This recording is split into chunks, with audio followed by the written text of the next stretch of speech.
દરેક શુભ કાર્ય પહેલા કેમ નારિયેળ વધેરવામાં આવે છે? જાણીએ તેના શાસ્ત્રીય, જ્યોતિષીય અને વૈજ્ઞાનિક કારણ અને તેના શુભ પ્રભાવ વિશે.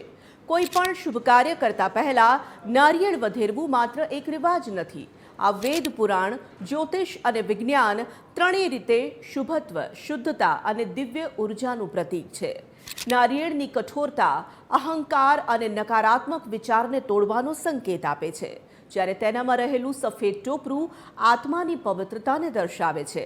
નારિયેળ વધેરવું એ કોઈ પણ શુભારંભના પહેલા સકારાત્મક ઉર્જાને આમંત્રિત કરવાનું માધ્યમ છે.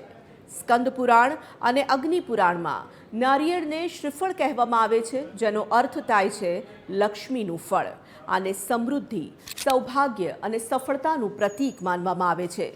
નારિયેળની ઉપર 3 નેત્ર બ્રહ્મા, વિષ્ણુ અને શિવનું પ્રતિનિધિત્વ કરે છે. એવું પણ માનવામાં આવે છે કે નારિયેળ બ્રહ્મ તત્વથી સંપન્ન ફળ છે અને તમામ શુભ કાર્યો માટે પૂજનીય મનાય છે. નારિયેળને વહેતા જળમાં પ્રવાહિત કરવાથી નકારાત્મક ગ્રહ પ્રભાવ ઓછો થાય છે. આમ તે ગ્રહ દોષ નિવારણ માટે ઉત્તમ મનાય છે.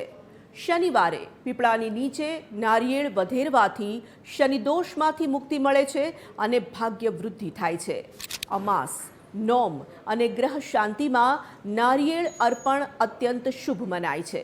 ન માત્ર ધાર્મિક રીતે પણ વૈજ્ઞાનિક અને મનોવૈજ્ઞાનિક રીતે પણ નારિયેળનું બહુ જ મહત્વ છે.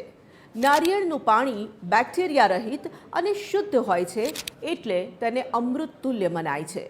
નારિયેળ વધેરવાનો અવાજ માનસિક ઉર્જા અને ધ્યાનને કેન્દ્રિત કરે છે.